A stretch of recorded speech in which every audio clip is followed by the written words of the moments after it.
गुजरात के वडोदरा में home guard unit द्वारा नागरिक संरक्षण स्थापना दिवस के उपलक्ष्य में कार्यक्रम का आयोजन किया गया। गुजरात के वडोदरा में होमगार्ड जिला कमांडेंट के नेतृत्व में जिला होमगार्ड कचहरी पर होमगार्ड यूनिट द्वारा नागरिक संरक्षण स्थापना दिवस के उपलक्ष्य में कार्यक्रम का आयोजन किया गया। इस मौके पर ध्वजारोहण कर प्रतापनगर हेडक्वार्टर तक भव्य रैली का आयोजन किया गया। इस मौके पर खेल उत्सव का भी आयोजन किया गया था। खेल उत्सव में विजेता रहे जवानों को मोमेंटो देकर सम्मानित किया गया।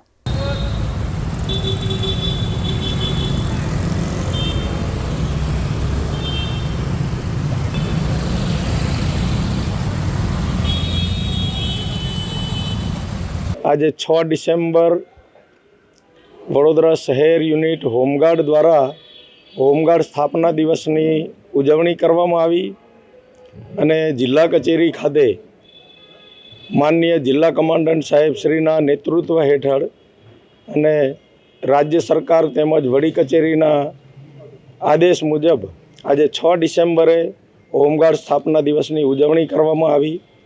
तेमां मोटी संख्या में होमगार्ड जवानों एनसीओ अधिकारीओए उत्साहभेर भाग लीधो।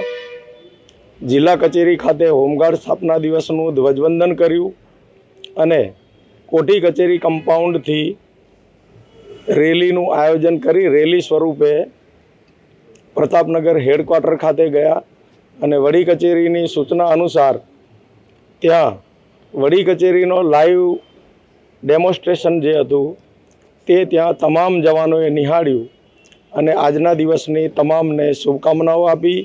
वत्ता वडी कचेरीना निदर्शन हेठळ जे रमतोत्सवનું आयोजन करवामां आवेलुं अने रमतोत्सवमां जे भाग लई विजेता थयेला जे कंई खेलाड़ीओ हता होमगार्ड जवानो तेओने माननीय जिला कमांडंट साहेब श्री तरफथी मोमेंटो आपी तेओने प्रोत्साहित कर्या अने तमाम सभ्योने शुभेच्छाओ आपवामां आवी छे।